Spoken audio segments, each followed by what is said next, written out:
Shalom saudara-saudara, pada saat ini kembali lagi saya mengajak kita untuk sejenak memahami isi Alkitab yang pada kali ini adalah bahan MTPJ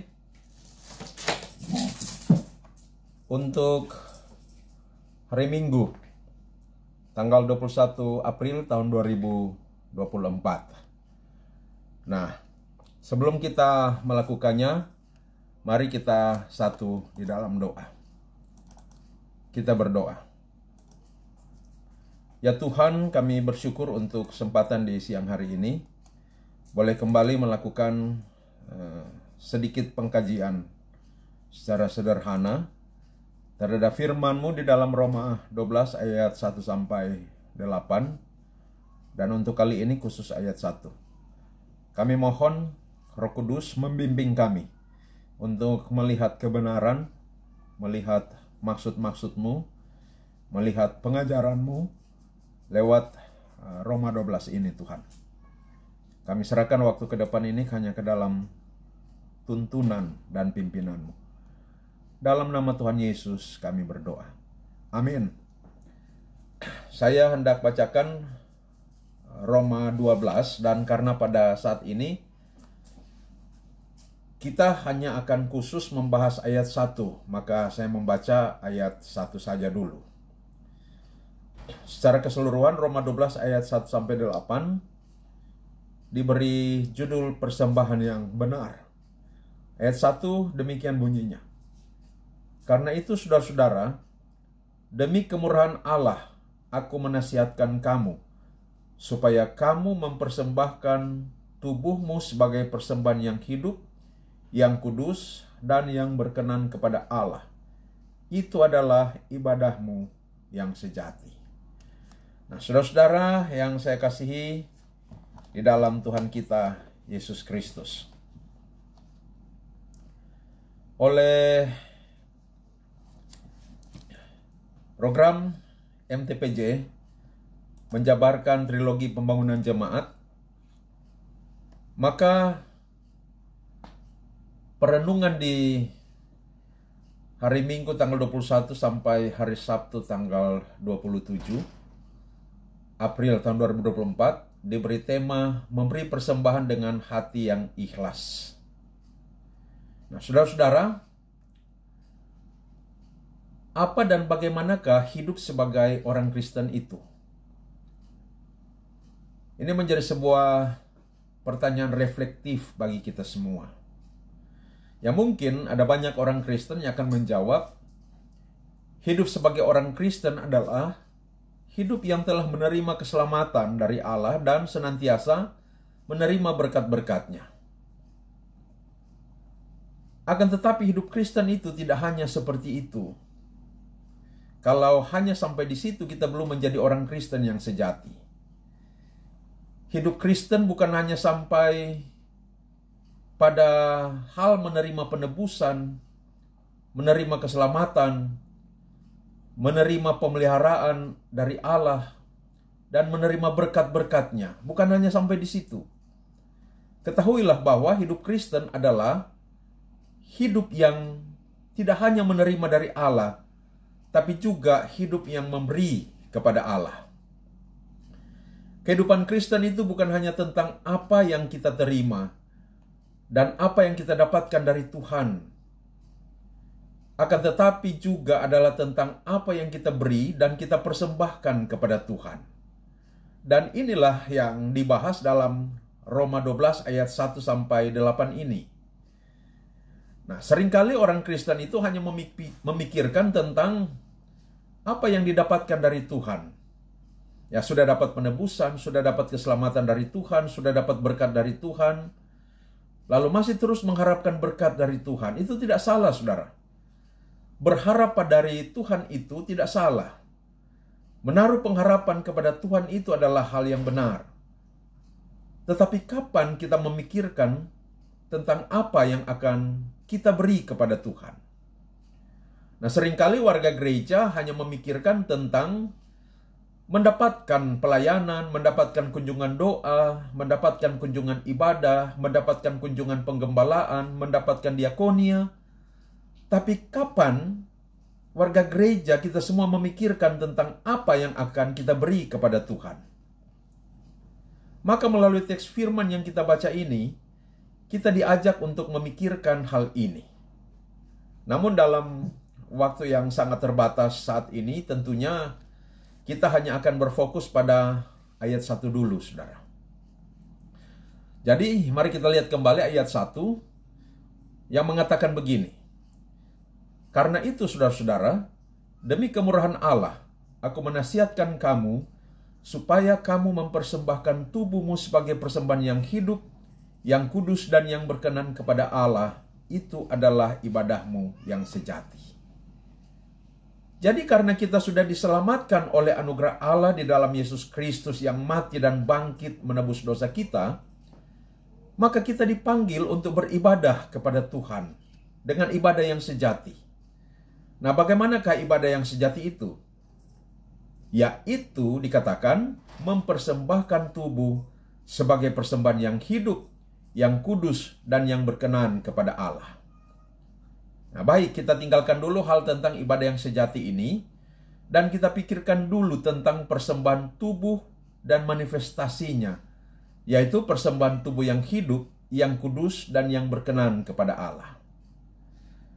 Nah, jadi apa yang dimaksud dengan mempersembahkan tubuh sebagai persembahan yang hidup, yang kudus, dan yang berkenan kepada Allah? Mari kita lihat yang pertama, mempersembahkan tubuh sebagai persembahan yang hidup. Saudara-saudara, ibadah umat Israel perjanjian lama adalah ibadah yang berpusat pada persembahan korban. Korban yang dipersembahkan adalah korban yang sudah disembelih dan mati. Persembahan korban yang disembelih dan mati itu sesungguhnya berpuncak pada Yesus yang mempersembahkan tubuhnya yang mati di kayu salib untuk menebus dosa manusia. Dengan kata lain, persembahan korban dalam wujud hewan di dalam sistem religi umat Israel kuno itu hanyalah merupakan sebuah gambaran yang menunjuk pada persembahan yang sempurna, yaitu Yesus sendiri, tubuhnya yang dipersembahkan di kayu salib. Yesus telah mempersembahkan tubuhnya yang mati di kayu salib sebagai persembahan yang sempurna, yaitu satu kali untuk selama-lamanya demi menebus dosa manusia. Karena persembahan tubuh Yesus yang mati itu adalah persembahan yang sempurna, maka itu hanya satu kali untuk selama-lamanya. Sehingga sesudah itu tidak ada lagi persembahan tubuh yang mati. Setiap orang yang percaya kepada Yesus dan mendapatkan penebusan dosa oleh persembahan tubuh Yesus di salib, dipanggil untuk mempersembahkan tubuh yang hidup. Jadi, persembahan dalam perjanjian lama sampai kepada Yesus adalah persembahan yang mati. Sedangkan persembahan dalam perjanjian baru yang bertitik awal dari Yesus yang sudah mati dan bangkit adalah persembahan yang hidup, yaitu tubuh yang hidup dari semua orang percaya, semua kita. Nah, berbicara tubuh maka berbicara keseluruhan eksistensi manusia. Mulai dari organ-organ tubuh yang kelihatan, mulai dari kepala sampai ke kaki. Juga organ-organ bagian dalam tubuh yang tidak kelihatan. Jantung, hati, paru, ginjal, otak, dan lain-lain sebagainya.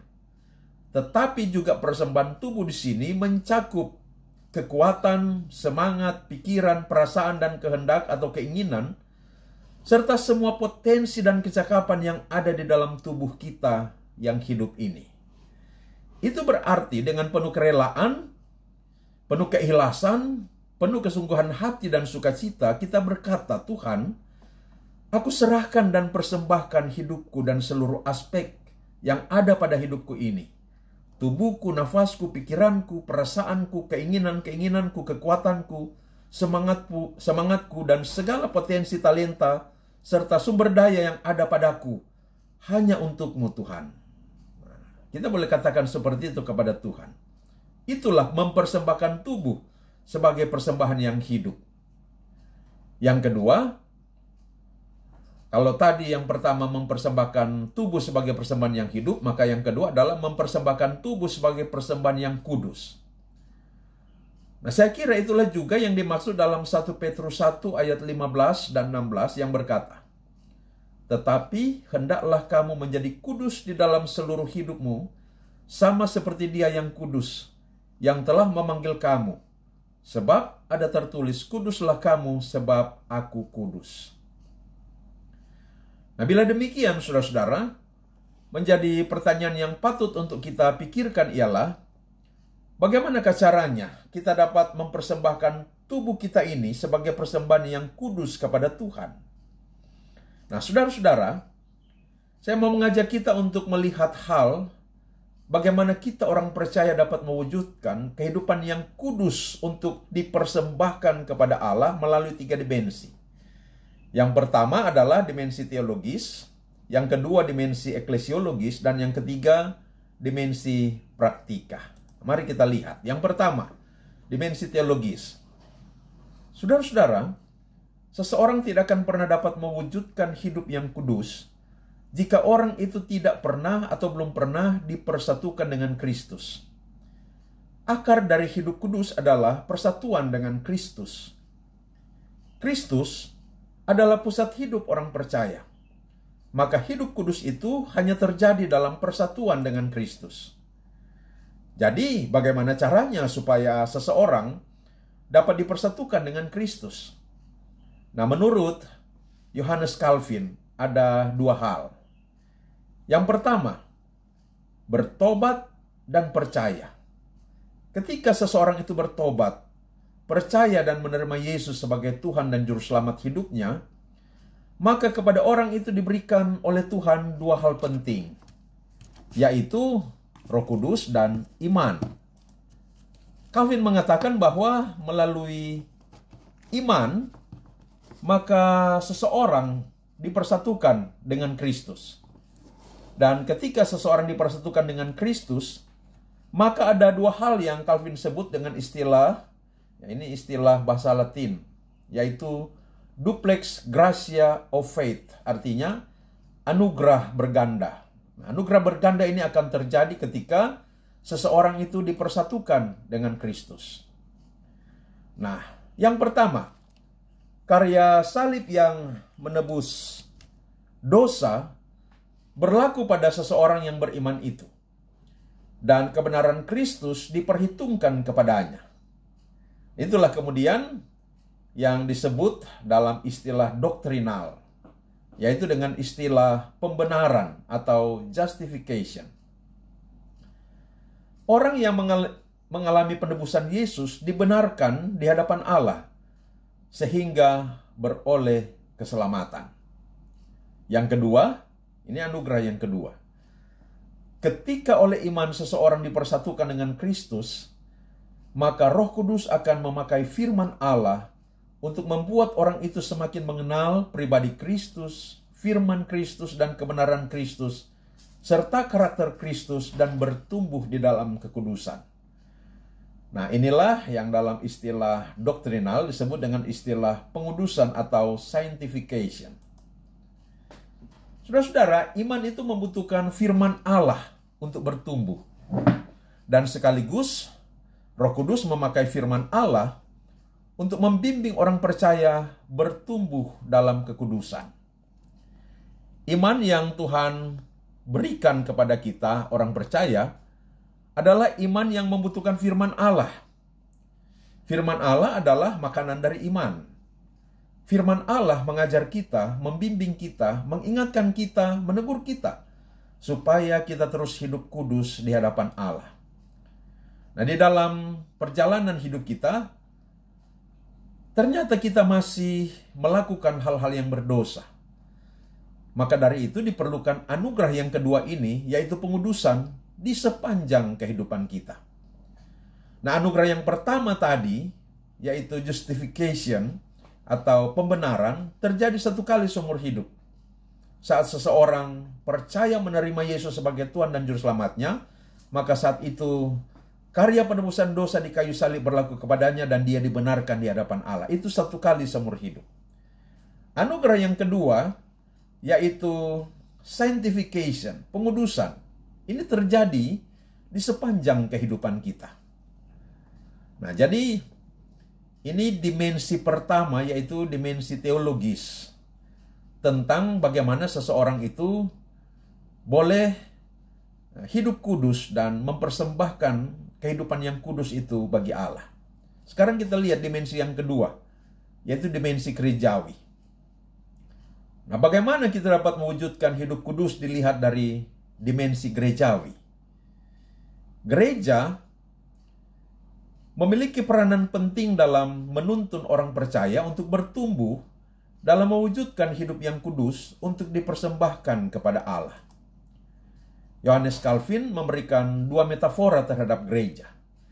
Yang pertama, Calvin katakan, gereja adalah mama, ibu, yang memberi makan anak-anaknya. Yang kedua, Calvin katakan, gereja adalah guru yang mengajar anak-anaknya. Lalu Bapak Gereja Agustinus mengatakan, seseorang tidak dapat menerima Allah sebagai bapanya jika dia tidak menerima gereja sebagai ibunya. Jadi, gereja itu tidak bisa dilepaskan dari kehidupan orang percaya. Maka aneh sekali kalau ada orang yang mengejar kekudusan, tapi dia tidak bergereja. Setiap orang percaya harus menjadi bagian dari suatu komunitas umat Allah yang namanya gereja, agar dia dapat bertumbuh dalam kekudusan. Jadi, bagaimana gereja itu bisa mencetak, memproduk, membentuk orang-orang yang hidupnya kudus di hadapan Allah? Ada beberapa cara yang Tuhan pakai di dalam gerejanya. Yang pertama, Dia mengingatkan kepada kita bahwa hidup kudus bertumbuh melalui pemberitaan firman Allah. Ini tidak boleh dilupakan oleh para pemimpin dan para pelayan gereja. Setiap kali para pelayan firman berdiri di mimbar, disitulah Tuhan melalui gerejanya mau mengajarkan prinsip-prinsip kebenaran agar umatnya hidup dan bertumbuh dalam kekudusan. Itu yang pertama. Tuhan memakai gereja memberitakan firman, yang dalam pemberitaan firman itu mengajar, mengoreksi warga gereja agar supaya makin hari makin bertumbuh di dalam kekudusan. Sekarang yang kedua, Tuhan menumbuhkan hidup kudus kepada orang-orang percaya melalui sakramen. Ada dua sakramen dalam gereja. Yang pertama tentu sudah kita kenal, sakramen baptisan kudus, dan yang kedua sakramen perjamuan kudus. Apa itu sakramen? Agustinus mengatakan, sakramen adalah visible sign on invisible grace. Atau artinya tanda yang kelihatan dari anugerah Allah yang tidak kelihatan. Nah, ketika sakramen itu diberikan kepada orang percaya, sakramen itu memberikan makanan rohani kepada kita, memberikan kekuatan kepada kita, meneguhkan kita, dan membangkitkan akan iman kita. Kita diyakinkan, dikonfirmasi bahwa kita adalah milik Tuhan, orang pilihan Tuhan yang Tuhan sudah tebus dan selamatkan. Maka perasaan mengasihi Tuhan dibangkitkan lagi melalui sakramen untuk hidup taat dan saleh, untuk hidup kudus di hadapan Tuhan. Itu yang kedua. Yang ketiga, bagaimana gereja dipakai oleh Tuhan untuk menumbuhkan kehidupan yang kudus pada orang percaya. Yang ketiga, yaitu yang kita kenal dengan disiplin gereja. Saudara-saudara, disiplin gereja ini disebut juga sebagai mutiara yang hilang dalam gereja di abad 21 ini. Sampai di abad pertengahan, sampai di abad modern, gereja senantiasa melaksanakan disiplin gereja. Dalam sejarah gereja, ini dulu merupakan pelayanan gereja yang sangat substansial. Disiplin gereja merupakan bagian dari kehendak Tuhan kepada gerejanya untuk mendidik domba-domba Allah. Nah, sekarang ini Jarang sekali ada gereja yang menerapkan disiplin gereja kepada jemaatnya, yaitu jemaat-jemaat yang hidup dalam dosa, yang ditegur, dinasihati, tapi tidak mau bertobat. Jemaat-jemaat yang bikin kekacauan dalam gereja ditegur, dinasihati, tidak mau bertobat. Nah, mendisiplinkan anggota jemaat itu memang tidak mudah dan tidak enak. Tapi inilah salah satu fungsi gereja. Inilah yang diingatkan Kristus dalam firman-Nya. Nah, saudara-saudara, mengapa gereja harus menjalankan disiplin gereja? Nah, mari kita lihat ada 3 alasan. Dan karena itu juga 3 fungsi disiplin gereja kepada warga jemaat yang hidup dalam dosa yang tidak menunjukkan pertobatan. Yang pertama, disiplin gereja dilaksanakan supaya melalui disiplin gereja nama Tuhan dipermuliakan. Jadi, dengan menjalankan disiplin gereja kepada orang-orang yang membandel ini, yang tidak mau ditegur, tidak mau bertobat, yaitu supaya mereka itu tidak lagi disebut sebagai orang Kristen. Artinya kalau memang orang itu betul-betul tidak mau bertobat, seperti yang Tuhan Yesus katakan, anggaplah ia sebagai pemungut cukai. Dengan kata lain, anggaplah ia bukan orang percaya, bukan pengikut Kristus, bukan orang Kristen. Kalau dia orang percaya, maka seharusnya seperti Daud, ditegur bertobat, seperti Petrus diperingatkan bertobat. Jadi, yang pertama mengapa gereja harus melakukan disiplin gerejawi, yaitu supaya nama Tuhan tidak dipermalukan dan nama Tuhan sekaligus dimuliakan melalui disiplin gereja ini. Jangan sampai orang dunia melihat, ini orang Kristen ke gereja aktif melayani dan sebagainya, tapi hidupnya tidak karu-karuan, saudara-saudara. Ujung-ujungnya bukan nama Tuhan, bukan nama dari orang itu yang dipermalukan, bukan nama gereja yang dicemari, tapi nama Tuhan yang diolok-olok oleh orang dunia. Maka gereja harus melakukan disiplin gereja. Alasan yang kedua, mengapa disiplin gereja harus dilakukan, yaitu supaya jemaat lain yang hidupnya baik, masih setia kepada Tuhan, dan tidak tertular dosa dari orang yang hidup di dalam dosa dan tidak mau bertobat itu. Paulus mengatakan di dalam 1 Korintus, pergaulan yang buruk bisa merusak kebiasaan yang baik. Saudara, dosa itu menular. Lihat saja jemaat Korintus. Bagaimana dosa itu tular-menular sehingga gereja Korintus bermasalah luar biasa. Di dalam kehidupan bergereja ini harus dihentikan. Penularan dosa itu harus dihentikan. Harus diberikan vaksin. Calvin menyebut ini sebagai antiseptik. Jadi supaya virus itu tidak menular kemana-mana, maka harus dipotong. Itulah disiplin gereja.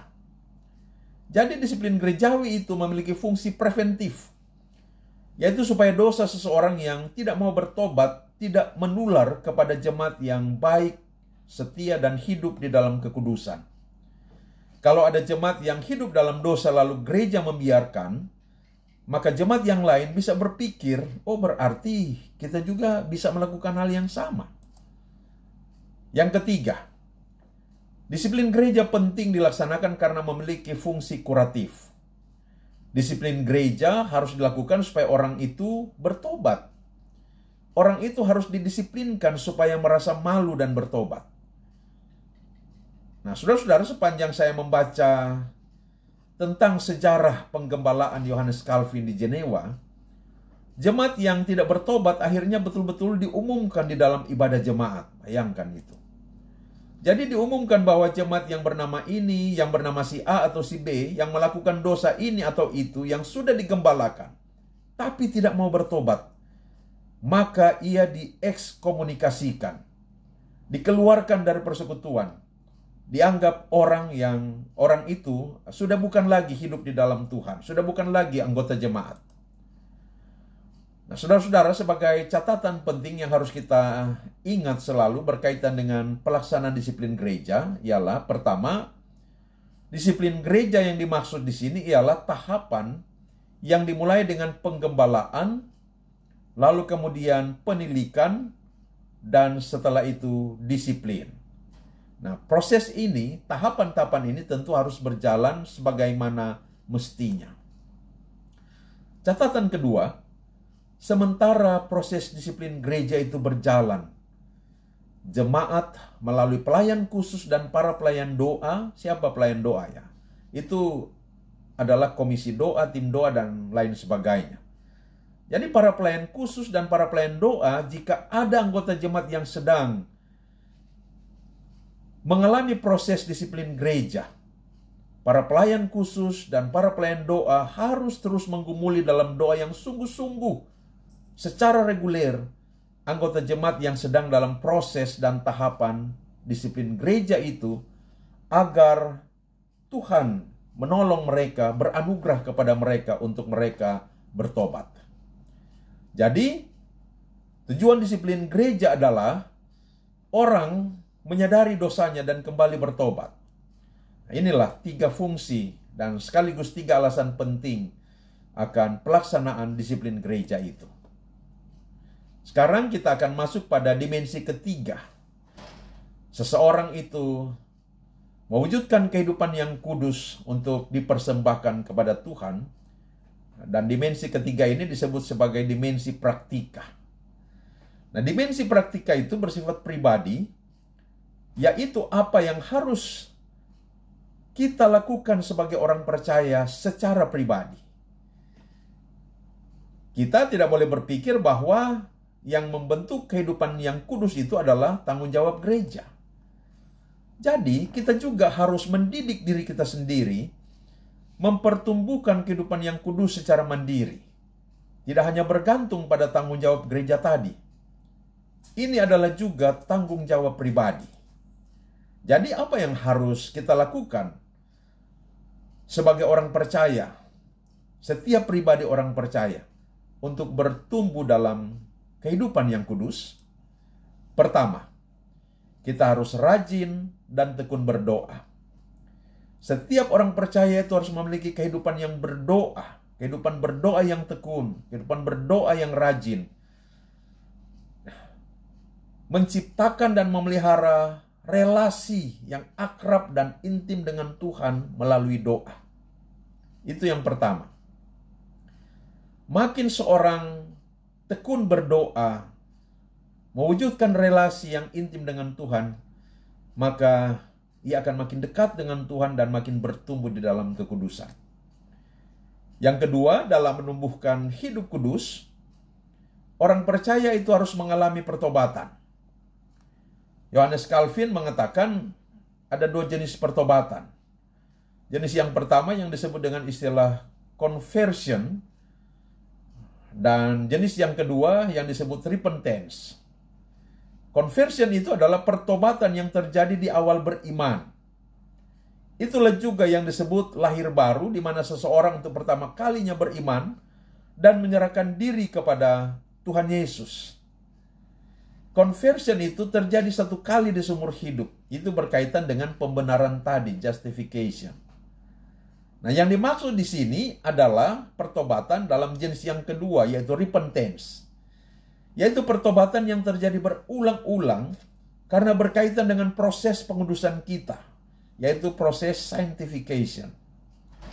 Jadi, setelah orang itu dibenarkan melalui iman di hadapan Allah, kenyataannya ia masih bisa dan masih terus melakukan hal-hal yang berdosa. Masih melanggar firman Tuhan, masih melawan Tuhan, dan lain sebagainya.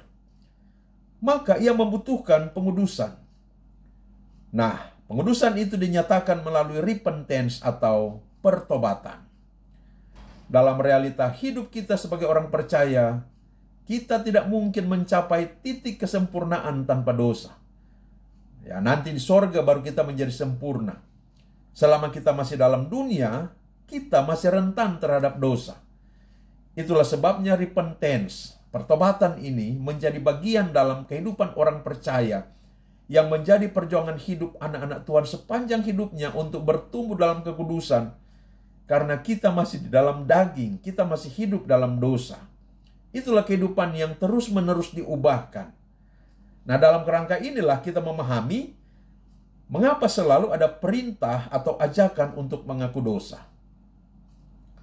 Yang ketiga, saudara-saudara, untuk bertumbuh dalam hidup kudus, kita harus menyangkal diri dan memikul salib setiap hari. Menyangkal diri adalah satu sikap di dalam diri kita bahwa Tuhan adalah prioritas utama dalam hidup kita. Galatia 2 ayat 20 mengatakan, hidupku ini bukannya aku lagi, tapi Kristus yang hidup di dalam aku. Kristus harus jadi yang terutama, bukan diriku yang utama, tapi Kristuslah yang utama. Seperti Yohanes Pembaptis mengatakan, dia harus makin besar dan aku harus makin kecil. Memikul salib adalah buah dari menyangkal diri. Orang yang tidak bisa menyangkal diri tidak mungkin bisa memikul salib, bisa memikul penderitaan. Apa tujuan Tuhan menyuruh kita memikul salib? Ada 5 tujuan dari memikul salib. Yang pertama, memikul salib itu akan membentuk orang percaya, membentuk kita menjadi serupa dengan Kristus. Aneh ya, saudara-saudara. Di dalam Alkitab itu Tuhan membentuk orang-orang pilihannya, anak-anaknya, selalu dengan hal-hal yang tidak enak. Lihat saja Yusuf, Daud, Musa, Petrus, Paulus, murid-murid, dan lain-lain. Inilah cara Tuhan yang hendak, yang tidak berubah dari perjanjian lama sampai perjanjian baru, sampai pada hari ini. Membentuk anak-anaknya dengan hal-hal yang tidak enak. Bertumbuh dalam kesalehan itu bukanlah hidup dalam kenyamanan ternyata. Tuhan membentuk kekudusan kita, kerohanian kita, kesalehan kita melalui menyangkal diri dan pikul salib. Maka aneh sekali kalau gereja-gereja dan para hamba Tuhan yang berpegang pada teologi sukses atau teologi kemakmuran, teologi prosperity, lalu merasa diri memikul salib. Nah, itu omong kosong, saudara-saudara. Orang-orang yang mengejar kesenangan dan kenikmatan di dalam kehidupan mereka tidak akan terbentuk kekudusan yang sejati di dalam hidup mereka. Tujuan yang kedua untuk kehidupan yang memikul salib ialah supaya kita memiliki kerendahan hati. Kita hanyalah seorang hamba di hadapan Tuhan. Kita bukan siapa-siapa. Kita tidak pantas meminta kemuliaan. Kita pantas memikul salib. Bahkan Paulus mengatakan, kemuliaanku adalah salib. Hanya Yesus yang pantas dimuliakan, bukan diri kita, saudara. Yang ketiga, memikul salib itu bertujuan supaya membuat kita mengalami kesetiaan Allah dan pengharapan kepada Allah. Oleh karena Daud dikejar-kejar oleh Saul bertahun-tahun, maka sekarang kita boleh menikmati mazmur-mazmur yang indah. Kalau Daud terus enak-enak saja di istana, tidak pernah dikejar-kejar Saul, kita tidak akan pernah membaca mazmur-mazmur yang indah seperti Mazmur 23 misalnya. Di tengah-tengah saliblah kita mengalami kasih dan kesetiaan Allah di dalam hidup kita. Yang keempat, nyangkal diri dan pikul salib itu penting karena salib itu juga membentuk kita menjadi orang yang sabar dan memiliki ketaatan dalam menjalani hidup. Memikul salib adalah cara Tuhan melatih kesabaran kita, melatih ketaatan kita, dan mendewasakan kita. Lihatlah tokoh-tokoh dalam Alkitab yang memikul salib. Abraham, Yusuf, Musa, Daud, Petrus, Paulus, dan lain-lain. Semua mereka dilatih kesabaran dan ketaatan mereka melalui salib. Termasuk kita pada hari ini. Kita semua punya salib kita masing-masing. Yang kelima, kadang-kadang Tuhan memberikan salib dalam aspek didikan atau hukuman Allah kepada anak-anaknya. Mungkin ada yang salah dari hidup kita di hadapan Tuhan. Lalu Tuhan mendisiplinkan kita supaya kita sadar dan bertobat dan meninggalkan kesalahan dan dosa itu. Saudara-saudara, sekarang yang keempat, yang terakhir dari dimensi praktika. Dalam rangka kita mengupayakan kekudusan hidup secara pribadi, yaitu merenungkan kehidupan yang akan datang. Nah, ini agak jarang kita pikirkan dan lakukan, saudara-saudara, dalam hidup kita, yaitu merenungkan kehidupan yang akan datang. Penting bagi kita untuk merenungkan tentang eternal life, hidup yang kekal di sorga. Tanpa merenungkan ini, kita belum dapat bertumbuh dalam kekudusan yang sejati. Mengapa merenungkan tentang eternal life, kehidupan kekal di sorga itu penting untuk kekudusan kita? Ada beberapa alasan. Yang pertama, karena Alkitab mengatakan bahwa hidup manusia di dunia ini hanya sementara, bahkan singkat sekali.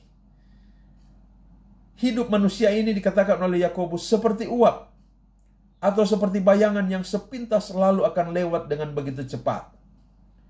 Itulah sebabnya kita perlu memikirkan tentang kehidupan yang akan datang. Karena di tengah-tengah realitas singkatnya hidup manusia di dunia ini, kita itu sering menggunakan pikiran kita, waktu kita untuk memikirkan hal-hal yang tidak berkenan kepada Tuhan. Kita begitu gampang sekali terpikat pada kekayaan, pada kuasa, kepada kehormatan dan lain-lain, sehingga kita menjadi tumpul, tidak peka lagi dengan hal-hal rohani, dan terpikat pada kebahagiaan yang hanya ada di dunia ini, dan tidak memikirkan tentang kebahagiaan kekal yang tersedia pada kehidupan yang akan datang. Maka penting bagi kita untuk terus mengingat bahwa surga itu adalah tujuan akhir hidup orang percaya. Bukan dunia ini tujuan akhir hidup. Surga adalah tujuan akhir hidup orang percaya. Dunia ini cuma tempat persinggahan saja. Surga adalah rumah kita yang sesungguhnya. Jadi, kita harus terus mengingat itu, berfokus pada hal itu, merindukan itu dalam hidup kita. Jadi, kita harus terus menyadari bahwa dunia ini hanyalah terminal, tempat persinggahan, bukan final destination kita, bukan tujuan akhir kita. Dengan mengingat akan kesementaraan hidup di dunia ini dan surga sebagai tujuan akhir hidup kita, orang percaya akan memiliki daya dorong dalam dirinya untuk terus membenahi diri dan hidup baik di hadapan Tuhan. Saudara-saudara, ketika Calvin berbicara akan hal ini, bukan berarti kita tidak boleh memikirkan dan menyukai hal-hal yang duniawi. Tidak boleh menikmati kesenangan-kesenangan yang tersedia di dunia ini, dan harus terus memikirkan saja tentang kekekalan, memikirkan surga, memikirkan hal-hal rohani terus. Tidak seperti itu. Ada sebuah prinsip yang Calvin sebut dengan istilah complexio oppositorum, bahasa Latin. Kata complexio artinya rumit, dan oppositorum secara harfiah artinya bertentangan. Nah, jadi prinsip complexio oppositorum itu pada hakikatnya adalah orang percaya harus belajar menghargai dan menikmati hidup tanpa terpikat dan terikat dengan dunia ini. Jadi kalau diberkati Tuhan dengan jabatan dan kekuasaan, tentu terima dan bangga. Kalau punya banyak uang, tentu boleh dinikmati dengan membeli rumah yang megah, punya mobil, jalan-jalan, baju yang bagus, perhiasan, dan lain-lain sebagainya. Tapi tidak terikat pada hal-hal itu. Seperti firman Tuhan katakan bahwa kita tidak boleh mengasihi dunia ini. Alkitab tidak mengajarkan asketik atau monastik. Tidak. Semua bapak-bapak reformasi termasuk Calvin sangat menentang asketik maupun monastik yang dilakukan di abad pertengahan. Apa itu asketik? Yaitu hidup yang menyiksa diri, tidak makan yang enak-enak, tidak usah pakai baju yang mahal, tidak usah naik mobil, naik sepeda saja atau jalan kaki kalau perlu, dan seterusnya. Itu asketik. Monastik. Asketik itu adalah hidup yang membiara, mengasingkan diri, tidak mau ketemu orang. Dari pagi sampai malam baca Alkitab dan berdoa terus, lalu berpikir itulah kesalehan, itulah kekudusan. Bukan, saudara-saudara. Sekali lagi, kekudusan yang sesungguhnya bukanlah asketik dan monastik. Jadi, jangan pikir bahwa hidup saleh itu tidak boleh menikmati dunia ini. Tidak. Boleh, tetapi tidak terikat dan tidak terpikat pada dunia. Yang keempat, ada 4 nasihat Calvin untuk mencapai keseimbangan dari Complexio Oppositorum ini, saudara-saudara. Nah, jadi penting bagi kita untuk memperhatikan 4 hal ini. Yang pertama, menyadari bahwa Allah adalah sumber dari segala yang baik dan sempurna. Semua yang kita miliki adalah pemberian dari Tuhan. Kita tidak terikat pada pemberian-pemberian itu, tetapi pemberian itu membawa kita pada si pemberi. Yang kedua, kalaupun dalam hidup ini kita diberkati sedikit oleh Tuhan dibandingkan dengan orang lain, kita tidak perlu iri dan tidak perlu marah kepada Tuhan. Mungkin memang cuma begitu, atau mungkin supaya kita lebih rajin dan lebih bekerja keras lagi. Tidak perlu iri hati, tidak perlu membandingkan keadaan kita dengan orang lain. Supaya kita jangan terjerat pada keterpikatan dan keterikatan pada dunia, dan bahkan terjerat pada dosa seperti mencuri, korupsi, fitnah, dan lain-lain. Paulus mengingatkan bahwa akar dari segala dosa adalah cinta akan uang. Jadi kita harus belajar menerima dan bersyukur bahwa inilah bagian yang Tuhan sediakan untuk kita. Yang ketiga, bahwa apa yang kita miliki itu hanyalah titipan Tuhan. Kita hanyalah pengelolanya di dalam dunia.